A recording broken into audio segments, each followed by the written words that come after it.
এক গভীর জঙ্গলে এক কাক বাস করত।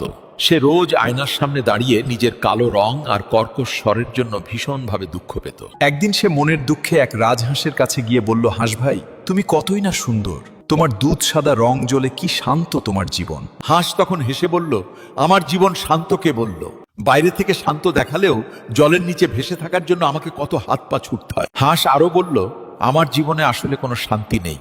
জীবন যদি কারো সুন্দর হয় তবে সেটা হলো ময়ূরের। কি সুন্দর তার রঙিন পালক। এই কথা শুনে তারা দুজনে মিলে গেল এক সুন্দর ময়ূরের কাছে আর তাকে বলল, ময়ূর ভাই, তুমিই এই পৃথিবীর সবচেয়ে সুখী প্রাণী। ময়ূর তখন তার চোখে জল নিয়ে বলল, কে বলল আমি সুখী? আমার এই অপরূপ সৌন্দর্যই আমার জীবনের সবচেয়ে বড় দুঃখ আর কষ্টের কারণ। এই সুন্দর পালকের লোভেই শিকারীরা আমাকে সব সময় তাড়া করে। প্রতি মুহূর্তে আমি মৃত্যুর ভয়ে থাকি, ঠিকমতো শান্তিতে ঘুমাতেও পারি না।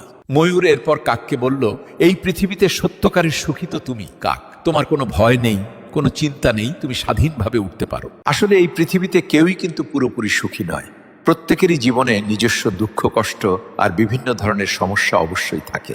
তাই আমাদের কখনোই অন্যের সাথে নিজেকে তুলনা করে দুঃখ করা উচিত নয়, কারণ প্রত্যেকের জীবনের গল্পটাই কিন্তু সম্পূর্ণ আলাদা হয়।